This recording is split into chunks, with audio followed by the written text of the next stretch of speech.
Sekaligus pejabat utusan Presiden Kiai Haji Maulana Habibur Rahman atau Gus Miftah sebagai keturunan Kiai Ageng Muhammad Besari kembali dipertanyakan. Ahli waris Kiai Ageng Muhammad Besari dari Tegalsari Ponorogo meragukan klaim Gus Miftah sebagai generasi ke-9 ulama besar tersebut. Klaim silsilah ulama sekaligus pejabat negara utusan Presiden bidang kerukunan beragama dan pembinaan sarana keagamaan Kiai Haji Maulana Habibur Rahman atau akrab disapa Gus Miftah sebagai keturunan ke-9 ulama besar Kiai Ageng Muhammad Besari memicu polemik di Ponorogo. Raden Kunto Pramono yang disebut sebagai Zuriyah atau keturunan generasi ke-8 Kiai Ageng Muhammad Besari menyatakan dengan tegas bahwa Gus Miftah tidak memiliki hubungan nasab dengan ulama besar Tegalsari. Sebagai pengurus Masjid Besar Kiai Ageng Besari, Kunto memaparkan silsilah 8 generasi yang dapat dijelaskan secara jelas dan runtut. Kiai Ageng Muhammad Besari, Kiai Ageng Muhammad Ilyas, Kiai Ageng Bagus Hasan Besari, Kiai Kasan Anom I, Kiai Kasan Anom II, Eyang Gatut Muhammad Ismail, Raden Hartawan Cokro Adi Siswoyo, dan Raden Kunto Pramono. Raden Kunto menegaskan siapapun yang mengaku sebagai keturunan Kiai Ageng Muhammad Besari harus dapat menunjukkan bukti konkret.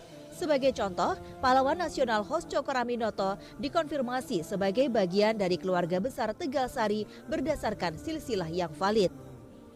Meski Gus Miftah pernah mengisi acara haul di Tegalsari, Kunto menegaskan bahwa pencarian silsilah Kiai Ageng Muhammad Ilyas tidak menemukan hubungan nasab yang dimaksud.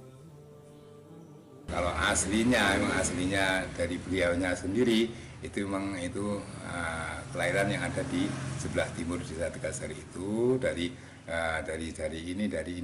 Nah, setelah saya cek itu maksudnya begini, saya pengen ya tahu juga, saya bangga sebetulnya. Saya masih punya satu ya kehormatan bahwa ada salah satu telah keturunan Kiai Ageng Muhammad Besar itu yang menjadi orang besar yang ada di pusat dan sebagainya. Salah satu contoh adalah dari Kiai Ageng, yaitu dari Hos Cokroaminoto sendiri. Nah, itu adalah juga merupakan salah satu telah keturunan dari Kiai Ageng Muhammad Besari dari putra cucunya dari Cokronegoro, Bupati pertama, akhirnya itu Hos Cokroaminoto sebagai pendiri Syarikat Islam, pahlawan nasional Indonesia, juga sebagai gurunya yaitu Presiden RI yang pertama Pak Karno sendiri. Nah, ini dari silsilahnya ada, dalam buku juga ada. Nah, saya sendiri juga ingin tahu itu kalau memang dari Kiai Ageng Muhammad Ilyas itu dari istri keberapa, putranya siapa itu dan sebagainya. Tapi sejauh ini data rekaman atau data yang diterima pihak keluarga atau yayasan, nama Gus Miftah itu terdaftar betul nih? Kalau itu tidak ada dalam silsilah, itu memang sebetulnya tidak ada. Kunto menyimpulkan dengan tidak ditemukannya data konkret dalam silsilah, ia meyakini bahwa tidak ada kaitan keluarga besar Kiai Ageng Muhammad Besari dengan Gus Miftah. Ega Patria, CTV, Ponorogo.